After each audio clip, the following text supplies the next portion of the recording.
show. We're back from a mini hiatus due to health and wellness concerns, but we're back. We're ready to go. We got a great show. We're bringing in our man Achilles Reign to our NBA Week of Seven Things, and then we're gonna go to our movie review with Rita Cinema and break down Ma Rainey's Black Bottom and a Promising Young Woman, a double feature, a lot to catch up on. Let's get into the NBA with our man Achilles Reign. Are you ready to drop some NBA on us today, Achilles? Oh, yeah, buddy. I'm ready. All right. So we are a little behind on our 7 for the week. I think it's more a 7 for the last 2.5 weeks.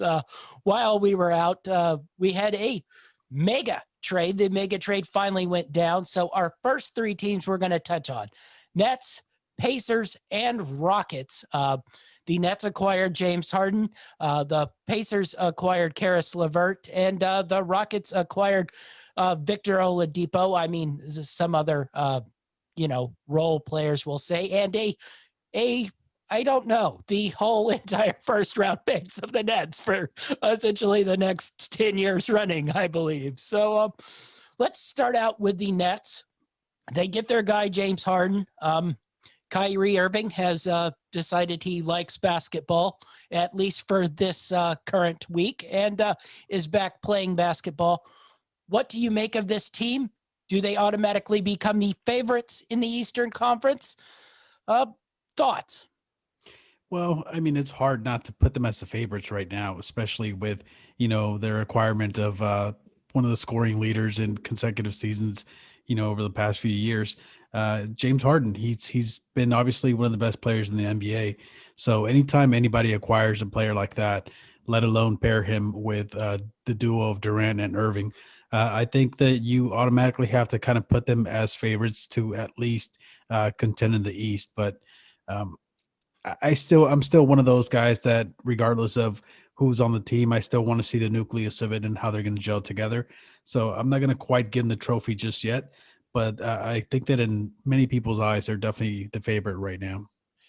Yeah. I thought the timing of this trade was interesting. Kyrie was on his sabbatical because of, I don't know, the last year has been difficult. I guess it's different for him than everybody else. It's been easy for everybody else, difficult for him. So he needed a 2-week sabbatical to, I guess, go party with Drake. But it seemed interesting to me that maybe the Nets probably have figured out Kyrie's let's go with flaky personality. Maybe they brought James Harden in and sort of maybe it's James Harden and KD's team now. And when Kyrie feels like he'd like to play basketball for a week or 2 at a time, they can bring him in. But a little bit of me thought they were like, all right, we can't count on him. We need to bring somebody in to play with KD. And that was the reason this trade might have been pulled, I think, a little quicker than maybe we were both thinking it might be pulled. Yeah, I think that there wasn't really much doubt when it came to whether this trade would happen or not. I think the biggest question mark was, what are people going to give up and when is it going to happen? I don't think any of us expected it to happen this early on in the season. And I don't know how much of, Kyrie's attitude and his just his demeanor when it comes to playing the game really affected that trade. But I do have an inkling that it might have at least played a small role in their decision to just go ahead and pull the trigger now. All right, so let's get into how they fit together. The Nets essentially traded all their depth. LeVert's gone. Karakas is gone. Jared Allen is gone. Taurean Prince is gone. Spencer Dinwiddie is out for the year with a torn ACL. So this Nets team is pretty bare bones now. There's not a lot of depth on the roster overall. Are we going? I guess I wouldn't compare him to the Miami Heat teams when LeBron first went there, but maybe a little so towards the end there.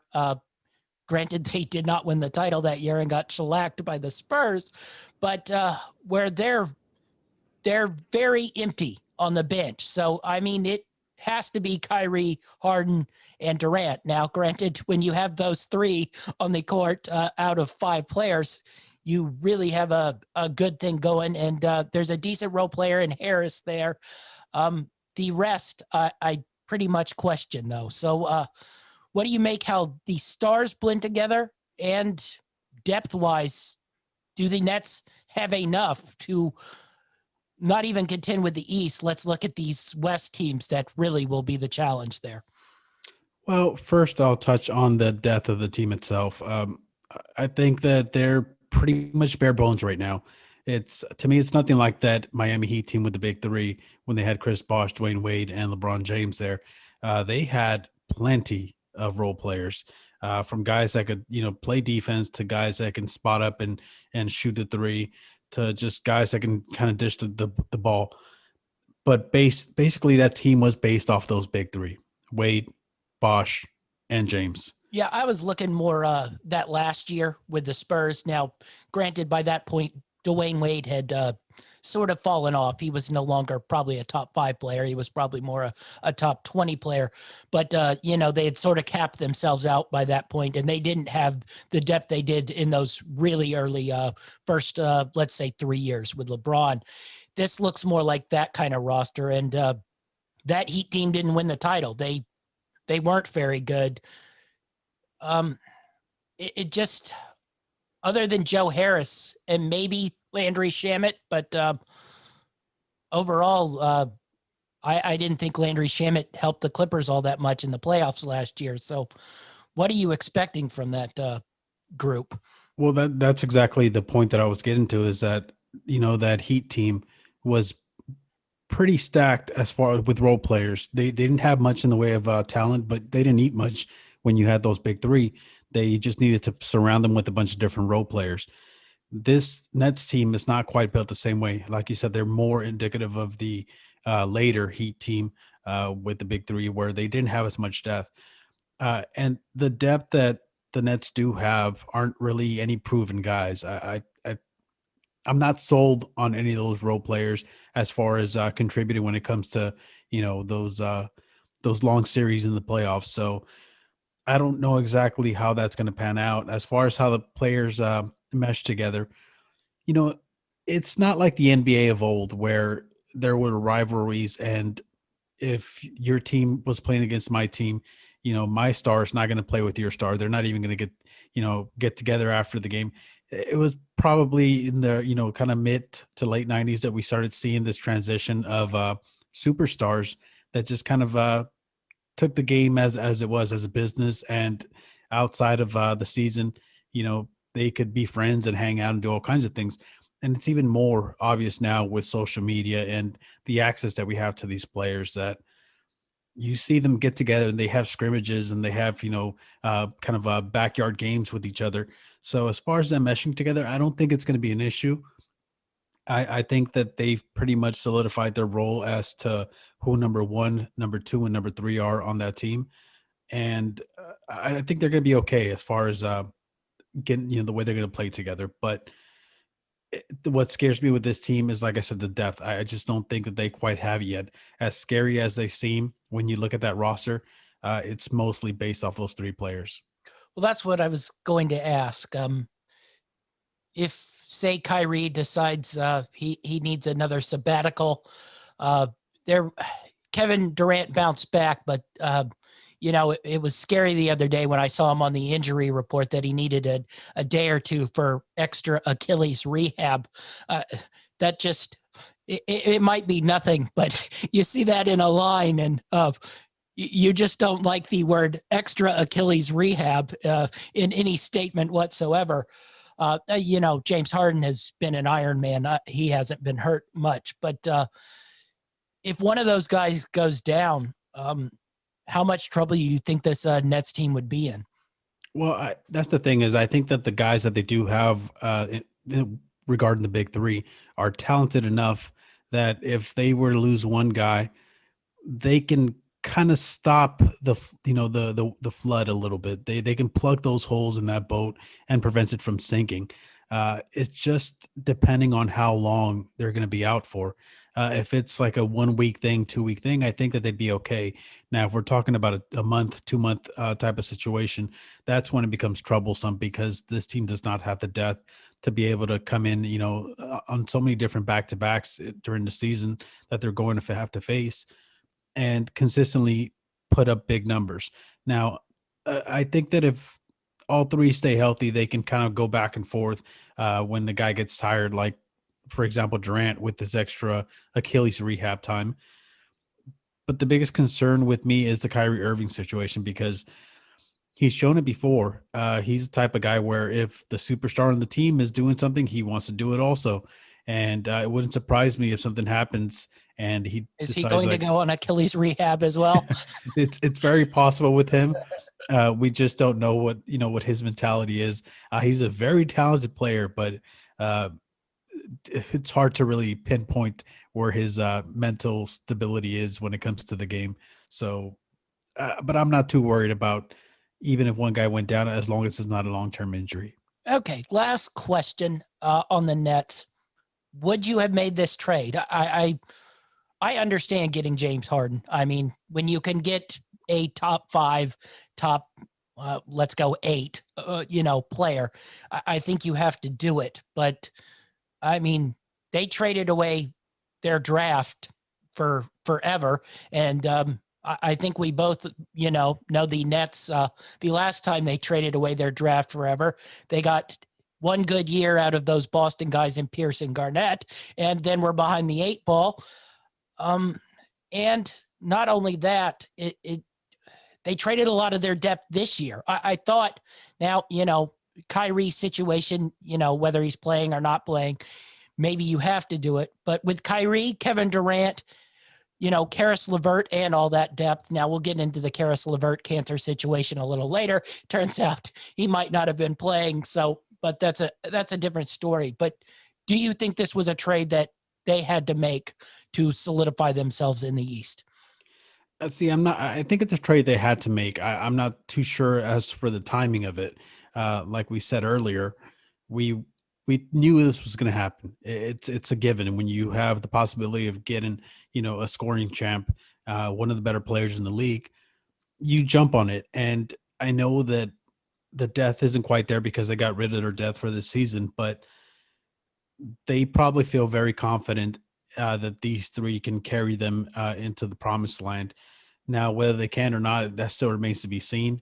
And I think it's going to make for an interesting storyline. But, there are reports that there was a possibility that the Nets might end up with Andre Drummond. And if that were the case, then I think it probably solidifies him a little bit more as the favorite. Now, I don't know how realistic that is, especially with the salary cap situation that they're under. But if they can make that happen, I think it puts them in a better spot for this season. But I think that the mentality was more of looking for the next 2-3 years and trying to put together a championship caliber team to contend for the next couple of years. Well, that would at least explain the Cleveland side of things and why they took on Jared Allen, who somehow is probably the best center between DeAndre Jordan and Andre Drummond, and somehow never gets playing time. We're going to be looking back at stats in 20 years and wondering why he continues to come off the bench versus, I'd say, overrated centers. At least Andre Drummond still rebounds. I don't know what DeAndre Jordan does other than be very good at networking and making friends with Kevin Durant and Kyrie Irving and James Harden. Yeah, he's probably pretty underrated when it comes to the centers on that team, but maybe they're just, like I said, trying to get some playing time for some of the other guys that they're planning on making some moves with. I don't know what the mentality is with Cleveland. Cleveland's one of those conundrums, so Well, we'll see they what might happens going pop forward. up on next week's 7 in the week. Yeah, they might. There's a possibility the way things are going. All right, so let's move on to the Rockets side of things here. I'm going to read off everything they got. They got Victor Oladipo. They got Dante Exum. They got Rodney Caracas. They got Brooklyn's 2022, 2024, 2026 unprotected first-round picks. They got pick swaps with Brooklyn in 2021, 2023, 2025, and 2027. They also have Milwaukee's 2022 first-round pick. So they get Victor Oladipo in this. This roster on the Rockets is possibly the strangest roster, other than maybe Detroit Pistons, which that's just a different story for a different day. They are clearly in rebuild mode, but this roster is full of weird veterans in weird contract situations. You have John Wall, you have Eric Gordon, you have DeMarcus Cousins, you have PJ Tucker, you now have Victor Oladipo. What do you make of the Rockets? Is this stockpiling guys that maybe you could try to trade this year? Because you're clearly stockpiling all those picks. I didn't even bring in the Christian Wood, who actually would probably be the best trade chip of any of them all. But what is this Rocket situation right now? I mean, they aren't too technically far out of the playoff mix in the West. Everybody's essentially jumbled up, but 7-9. Just what do you make of the Rockets here? It's weird to say it, but with this whole situation that was happening going into the season about Harden wanting out and Houston trying to get him to stay, I know that they made some moves during the offseason to try and sweeten the deal for him to stay, but it was pretty much a done deal that he was going to be gone, whether it was, sitting out and getting fat for the whole year and then leaving during the offseason or getting traded during the season. Now, we know what happened there. And surprisingly, this Houston Rockets team improved a little bit, maybe not so much offensively, but defensively. Ever since that trade with the whole Harden trade, Houston they're like number 3 in defense. Yeah, they have the number 3 ranked defense right now. So you have a bunch of savvy veteran guys and guys whose contracts are probably coming up, and they're all playing hard. There's not necessarily one big superstar. There's a lot of stars and a lot of role players, and it seems like they're all doing their part to, make that big paycheck next season, or get dealt to a contender this season. So I think that they're okay, but they are clearly in rebuild mode. I don't see them making much noise this particular season. I don't see them making it, even if they were to somehow sneak into the playoffs. I don't see them with this nucleus of players getting very far. But I think they're an interesting team that because defensively they're all playing so hard, they can give trouble to just about any team they match up against. Yeah, they I sort of cut the Western playoff. I think we thought it'd probably be a little deeper than this, but the Mavericks are right now 8-9 at 10, and I probably cut it off there for teams in the West that I think can make the playoffs. So you have Mavs, Spurs, Warriors, Suns, Grizzlies, Blazers, Nuggets, Clippers, Jazz, Lakers. I think those are probably the contenders. I don't know what to make of this Rockets team. It's such a mismatch of, Wall looks good at times, but I'm not sure he can be a team's lead dog. I have no clue what Victor Oladipo is in this. I mean, essentially the Pacers were like, we don't like you. You're better off somewhere else. We're a better team without you. And, injury has played a part in his sort of downfall. He had that great season with the Pacers that first year after he got traded, and then whatever happened to his calf, knee, he hasn't been the same player.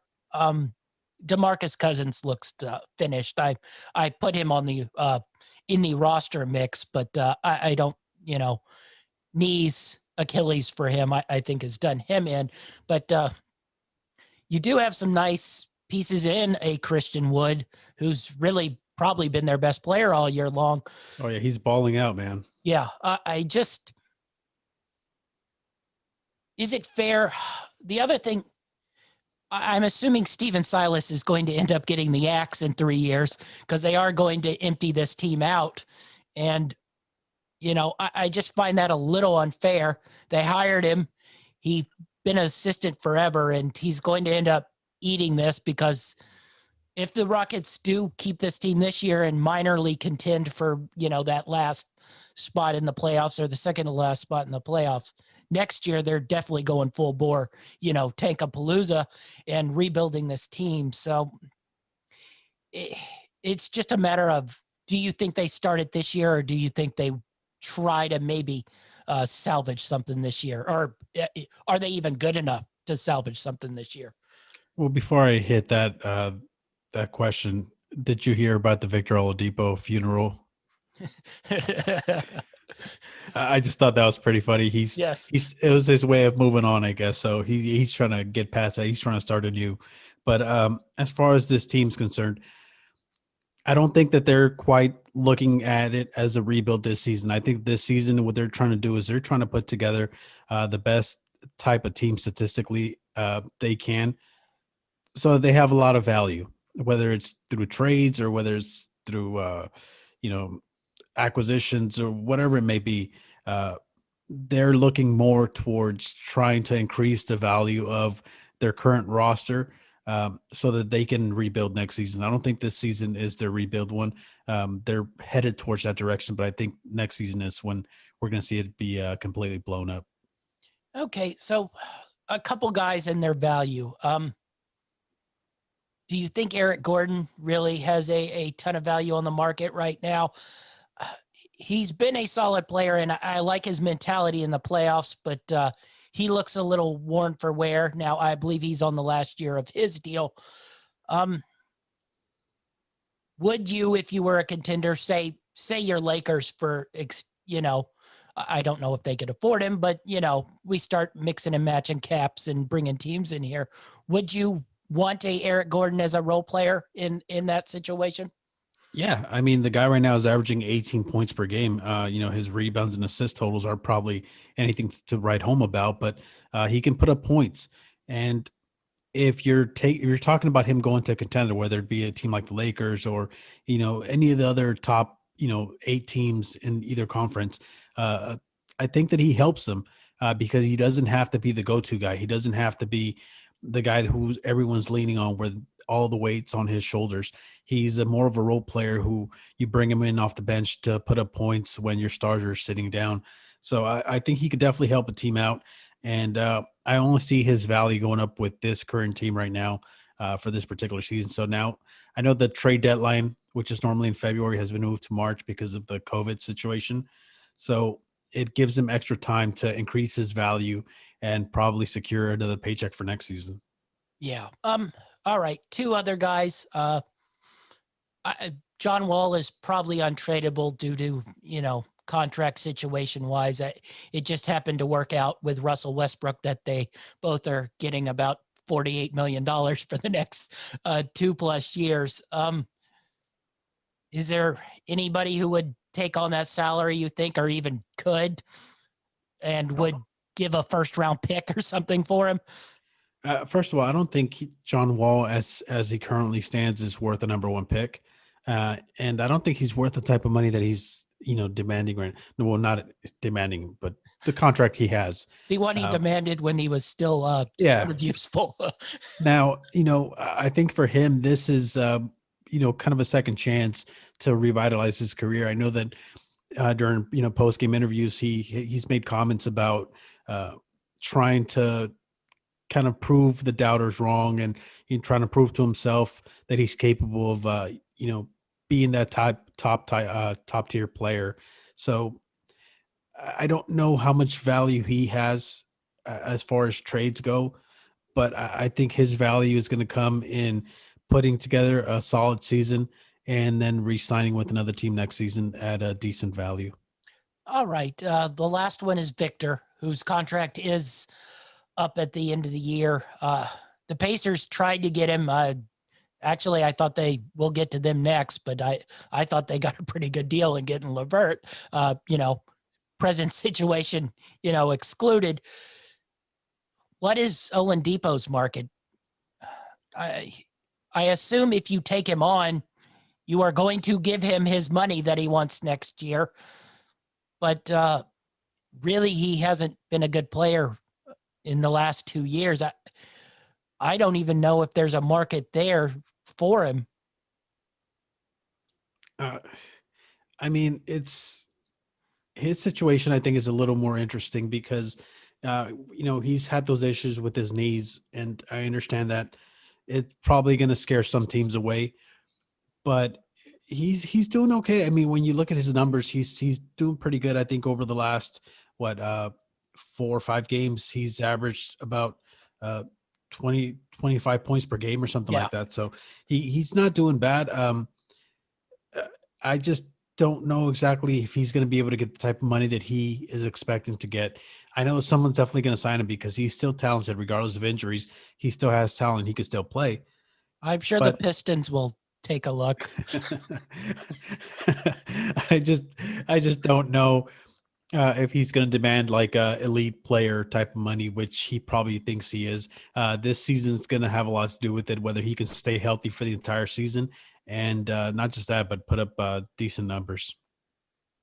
If I ask you, would you rather have like Gordon as a high-end role player or Oladipo as a high-end role player? I think people would automatically assume Oladipo's the better player, but Yeah, but money comes into fitting play. into fitting into a situation and a role, which one would you rather have?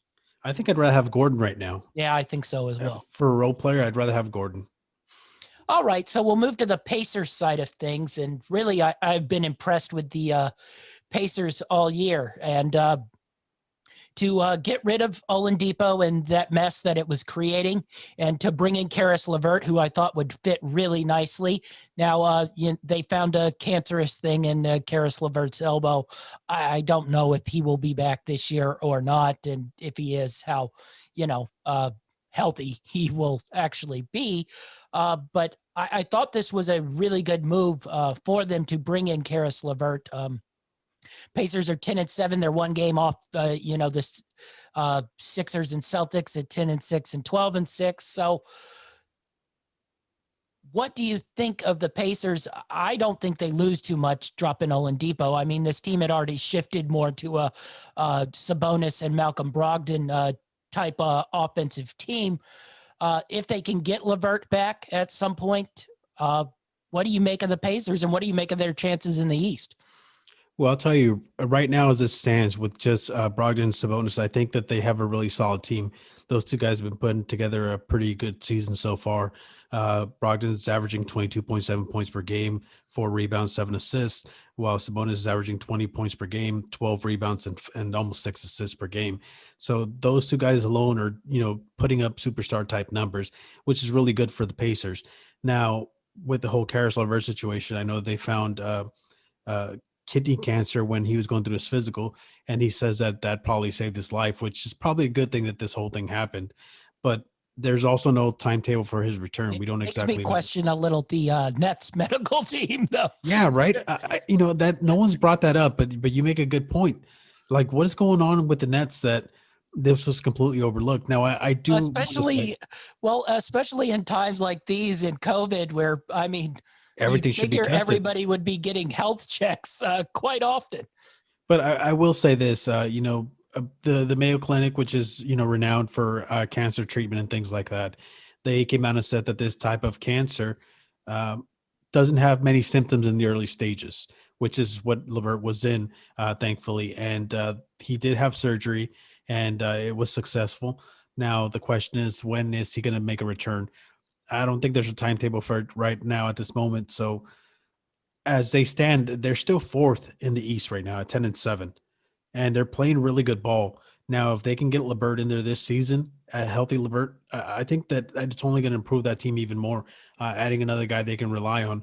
So I think the future looks bright for the Pacers, and they might shock some people. I didn't have them in this position in our preseason kind of review show, but they're definitely opening some eyes, and I think they're definitely catching some attention. Well, yeah, I think the way Brogdon and Sabonis, who played well last year and stepped up a level, I think we thought that was their level, and it was a very good level. But both of them have improved again this year. And honestly, that Brogdon and Sabonis duo is probably one of the best in the East. I put it on par with Simmons and Embiid and Brown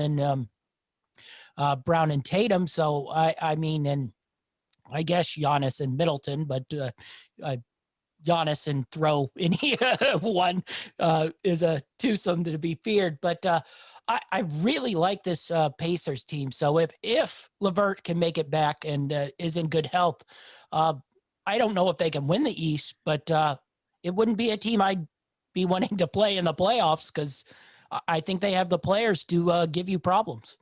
Yeah, don't sleep on the Pacers. I know it's early, but they've definitely shown so far this season that they can contend with just about anybody.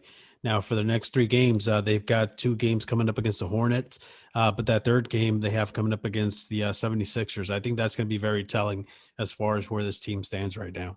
Yeah. All right. So let's move on up past the trade and into our next team in these 7. And I promise you, we probably will not be talking about them much longer, but I think we both thought this team might be a little bit better in the regular season and possibly not the worst team in the NBA, battling the Minnesota Timberwolves for that spot. The Washington Wizards. Now, they have had some COVID issues, but I don't think you could have told me that a team with Russell Westbrook and Bradley Beal and I don't think their roster is all that bad. Now, Thomas Bryant is now out for the year, but they were bad with Thomas Bryant. So would be 3-10. What point is the situation at where Scotty Brooks goes bye-bye? You do actually start listening to trade offers for Bradley Beal. I guess theoretically you can listen to trade offers for Russell Westbrook, but much like the John Wall situation, that man makes a lot of money for the next couple years, and it will be awfully hard to trade a contract of a guy who's making $50 million a year almost for the next 2 years. So this Wizards situation, when do we go boom, boom? This Wizards situation is a headache.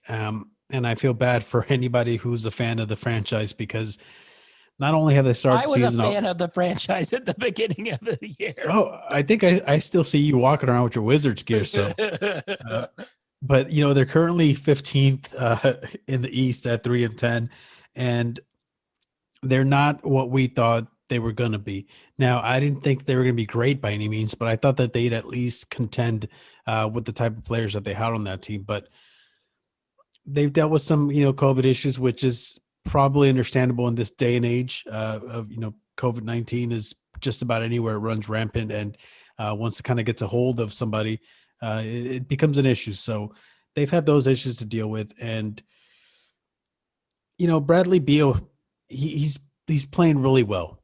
I'll give him that. He's averaging 34.4 points per game right now. And I know Westbrook is capable of putting up similar type of numbers, but he hasn't played all, the entire season so far, which is a little concerning.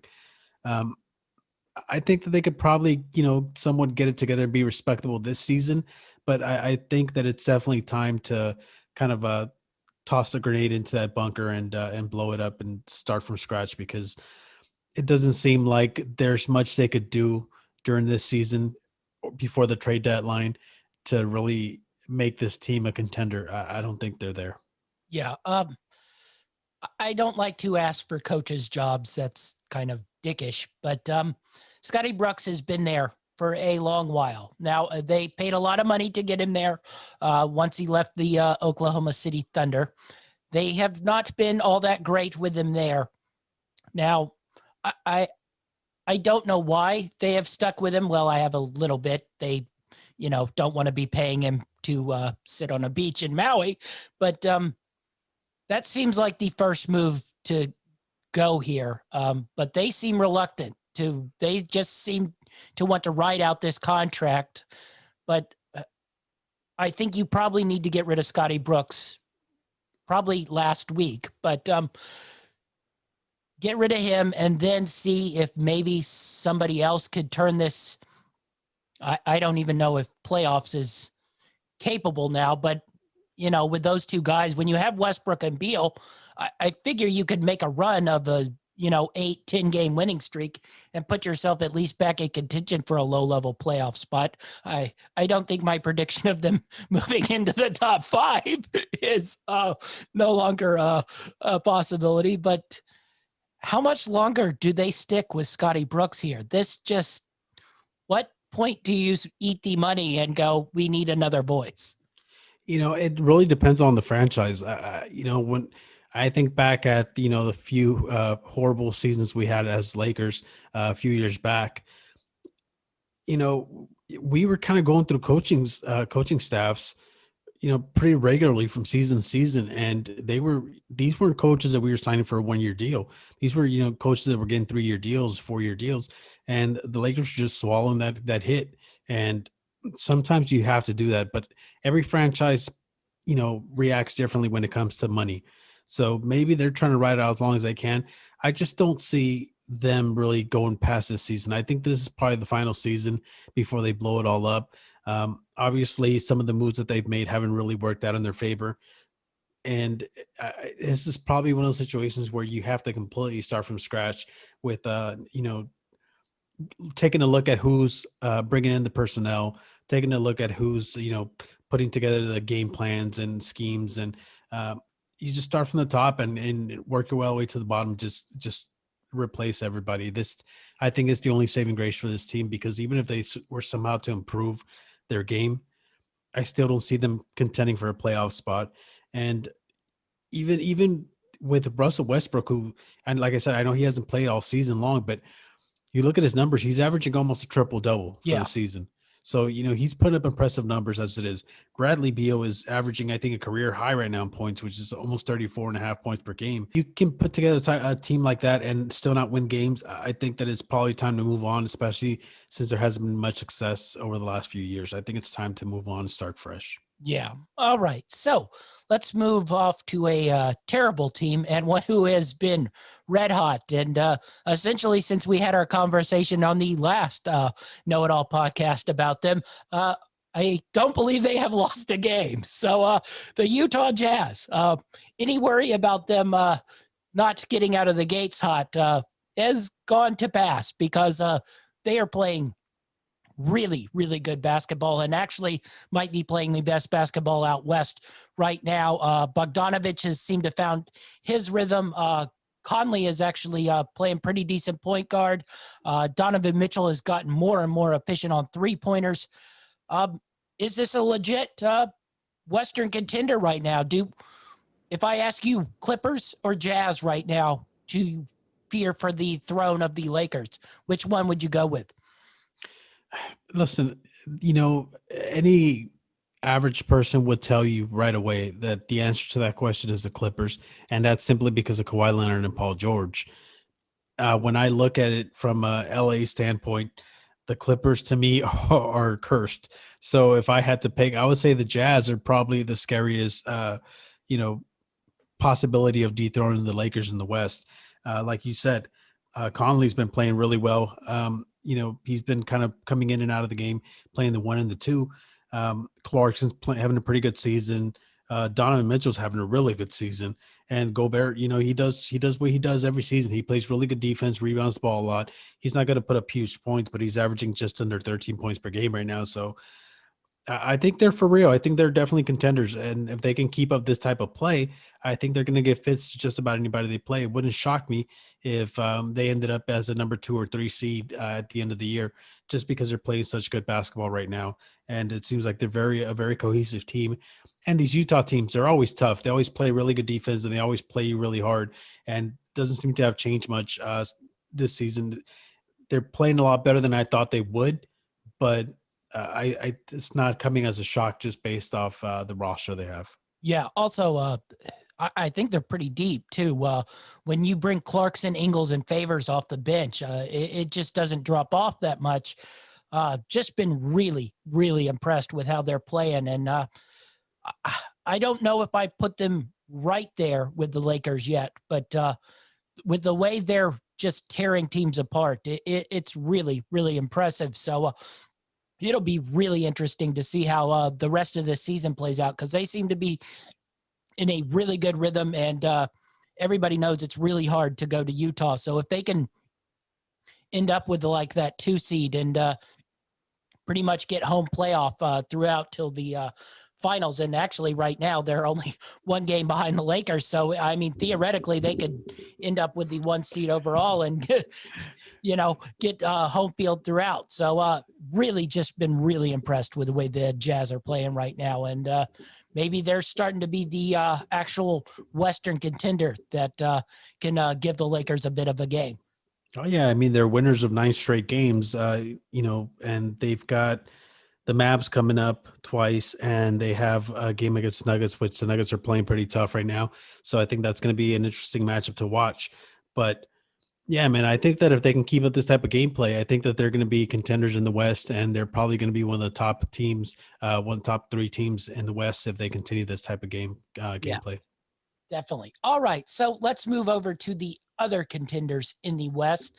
The Clippers, 13-5, been playing really good basketball right now. I know I pretty much put a ban on talking about the Milwaukee Bucks and their regular season. I haven't quite put that ban on talking about the Clippers in the regular season, mostly because last year I didn't think they had all that great a regular season. But this season they look a little bit more cohesive. They look like they like each other at least a little bit more, or at least don't look like they all hate each other. And after the game, they go home and chill at the house. They might actually have a team dinner every at least once in a while. But what are you making of the Clippers season so far? I think that they're kind of surprising me a little bit. I didn't expect them. I thought that they'd be a good regular season team. I didn't think that they'd be this good. Right now, they're currently 3rd in the West behind Utah and the Lakers. So they're definitely a strong company, but that also shows you how good they've been playing. Kawhi Leonard and Paul George are feeling a little bit better right now, but there's still no timetable for them to come back. They're dealing with the whole COVID situation and contact tracing. Sorry. But the absence of the big two is really the only reason that they snapped their winning streak. They had won 7 games in a row prior to them being out. Now, they do have a couple of tough games coming up. They do go up against the Heat, which I think they could probably win that game. But then they have a game at Orlando, and then they have another game at the Knicks. Now, both those teams aren't great by any means, but they're playing good enough. And with not knowing whether Kawhi and Paul George are coming back for those games, I think it becomes a little concerning. The West being as tight as it is, every win matters. And I know it's early in the season, but every win matters as far as the seeding goes. So if they can keep it together without their big two right now for the next 3 games or so, and they can come back within a week or so, I think they're going to be okay. But they're definitely going to be a good regular season team. And it doesn't come as much of a shock that they're probably in the top 3 right now. And the concern with them is the playoffs. That's always a concern with the Clippers. Well, that's what I was going to ask. How much do you make of this regular season record and the way they look, and translate it to playoffs? Because, like I said about Milwaukee, we don't really care what they do in the regular season. Now, that being said, I take a little more from the Clippers because, like last year, I didn't think they had a great regular season. I mean, they won some games, but I don't think they were ever a cohesive unit where you looked at them and went, yeah, that team could easily, win the championship. I mean, you looked at the names and you saw Kawhi Leonard and you're like, well, they'll be in there, but it just seemed like regular season wise, they never got cohesive. They look more cohesive this year. Now, of course, Kawhi and Paul are out, which sort of hurts things. But how much are you taking from this regular season and going to factor it into your playoffs? Not much, and it's just because it's the Clippers. I will say this though, that one of the issues with them has always been cohesiveness, especially last season. We talked about it a few times, how it just didn't seem like they had a good marriage, to put it in those type of terms. It seemed like the relationship was a little bit rocky. It seems to be getting better this season, and even though a lot of people are like, well, Kawhi's out and George is out, so that's probably going to hurt him, I think it's actually going to help him. I think it's going to help the rest of the team kind of up their game a little bit and get and kind of realize, like, you know what, we need to contribute more if we want. It can't just be on these two guys, because when it comes to playoffs, Kawhi's going to do his thing. Paul George has the possibility of doing his thing, but you need contributions from the other guys too. Yeah. How much of this do you make of the coaching switch? Tyronn Lue and Doc Rivers out. I don't make too much of it because if you look at the Eastern Conference, Doc has the Philadelphia Sixers right there at the top and playing good basketball. And I think if there was a team that was probably had more infighting than the Clippers, it was probably the Sixers last year. So do you just maybe different voice, or maybe these guys just hang out a little more and have gotten a little closer? I think it has to do with the fact that this is their second, go at this thing. Yeah, definitely. Yeah, I don't think the coaching has much to do with it. Doc Rivers, in my opinion, is a great coach, and not to take anything away from Lou, but he's also a player's coach. So, not that Doc isn't, but I think that it probably helped them, become more more cohesive unit, having a type of coach that is very player friendly. And again, not to take anything away from Doc, he's a great coach, but I don't think the coaching is much a factor as far as them playing better. Yeah, the only thing I could maybe say is Doc had been there for quite a while, so maybe there was a little bit of tuning out. That's not a bad thing. It just happens. If the same guy is yelling at you for 6 years, at some point you probably just stop listening to him yell at you. But let's Yeah. move on to another team in the West. Probably I'd go with your second favorite team in the West due to your preseason love of them. The Golden State Warriors have been playing pretty good basketball, 9-8. There's a little bit of a trade rumor out there right now. I don't know how real that is. But what are you making of Golden State's season so far? It got off to a slow start, but I think they've looked pretty good, a little spry. Yeah, it definitely got off to a really rocky start. Rocky enough to make me question my preseason pick. But they seem to have kind of gotten it together a little bit. They're playing really well as of late. As far as the rumors circulating about the possible trade, it's the LaMelo trade. There's rumors that they wrong ball. Sorry. Yes. There's so many now that it's hard to really keep Well, it. at least you didn't go with LiAngelo. So yeah, that would have been way silly. Talk about the rookie who just got drafted being traded. But I know that right now they just benched Weissman, who was my pick for probably rookie of the year. I don't know if I can't remember if it was him or I'm trying to remember who my pick was for rookie of the year. You had one other. It might have been Halliburton, who actually might end up winning it. I can't recall right now, but the point is that I definitely had him in my top three. I had him as my consensus number one overall pick. I really liked Wiseman. Now, I know that he recently just got benched. But I think he's been playing well, at least how you think. I think they just sort of want to go small and put as many athletes out there as they can. I think that the coaching staff was probably looking more towards kind of get a breath of fresh air and just kind of testing things out to see how they were going to play out. Now, I don't know how much of it was meant to light a fire into Wiseman, because even though he's been playing well, I feel like he can play better. I feel like the ceiling is much higher for him. I know. Also, he might be a little tired too. Gauging, he didn't play a college season last year. So essentially he's been off basketball for 2 years, and then you throw him into the NBA and a compressed NBA schedule at that. Yeah, definitely.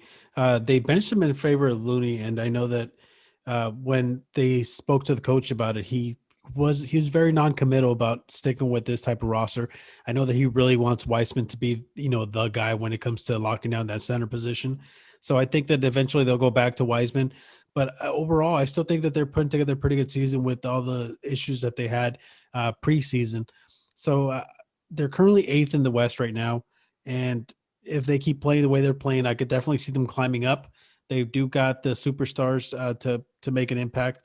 It's just they're really missing their key pieces, man. And if they had those guys, I'm trying to imagine where they'd be right now. Yeah, I'd really like to see this team with Clay Thompson.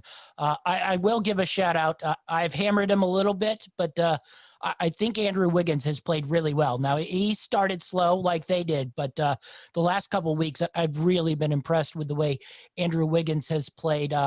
I haven't been quite as impressed with the way Kelly Oubre has played, but that's more offensively. I guess he's getting the job done defensively. At least that's what they say. But I think he could guard a lot of people. I don't think he puts the fear in people that they're going to get locked down tonight, but he's at least switchable and can guard a lot of people. But I've really loved the way Andrew Wiggins has played. I've liked the way Damian Lee comes off the bench. Bazemore has been really good. And anyone who doesn't think Steph Curry is not a franchise guy, he's just a random three-point shooter, that's ridiculous. And basically, he is the whole team's offense, and their whole offense revolves around him being able to shoot basketballs. So Steph has been amazing this year. I hope he can stay healthy and keep this up all year long, because I do think this Warrior team has a chance to maybe move up and maybe climb into that sixth, spot all the way in the West, maybe even the fifth spot with the way everybody is just beating up on everybody and it's so compacted. Where do you think their ceiling is to get to in this Western Conference? I think they could actually climb all the way up to the fifth spot. I think it's I do possible too. for them. Now, Curry's been putting up big points. He's averaging just under 29 points per game for the season so far. I know his assist numbers and his rebound numbers are a little bit, diluted and distorted, but Andrew Wiggins is playing really good basketball right now. I think that that's a really good acquisition by them. I don't understand. I don't know what's going to happen with Oubre right now, whether that move's going to happen or not. Well, I was But going to ask you, I meant to ask you, would go, you bring in, now it's either Redick or Lonzo Ball. Would you bring in one of those two for Kelly Oubre? listen, if you're talking about bringing in those two guys, I'd consider it at that point, because then it adds more depth to your offense, which is part of the reason why they were having issues in the beginning of the season. Is they just didn't have the firepower. Didn't have enough guys putting up points other than Curry. So if they could get two guys like Redick and Ball, I think that then it becomes an interesting situation. But if it's for just one of those guys, I don't think that I'd make a move at this point, especially when the team's starting to finally play a little better ball. So, Yeah, I think if you could get two for one, I'd go. But as bad as Oubre's been on the offensive end, and I don't think he's been great defensively. I think he's been active, but I I don't know what Redick gives you anymore.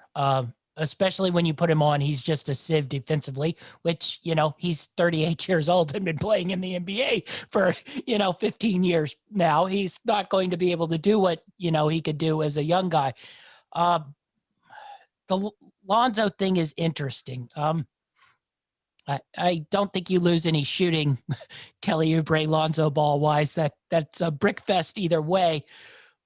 You do get a little more playmaking though, and maybe you could circumvent and pull Curry off the ball a little more and get him going even more offensively. But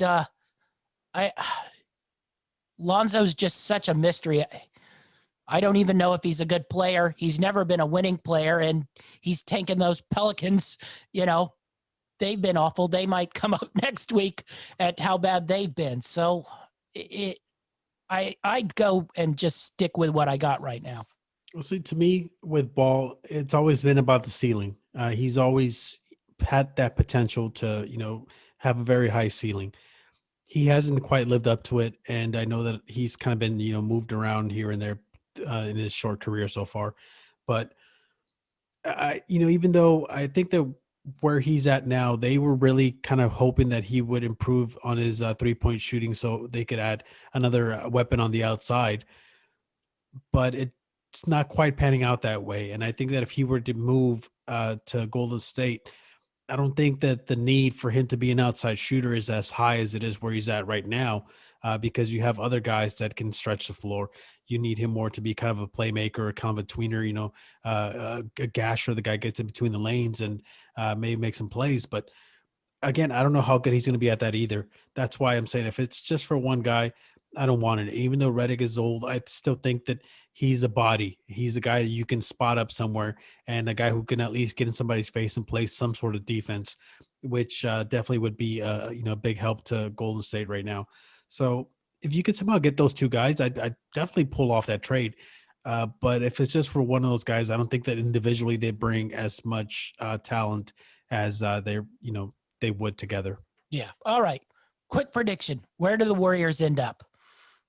I'm gonna say they end up at the 6th seed, All but right. I still think that they can reach the 5th. I'm writing it down. It's going into stone. Achilles reign. Warriors, 6th seed, end of the year. As long as they don't beat my Lakers, I don't care where they end up.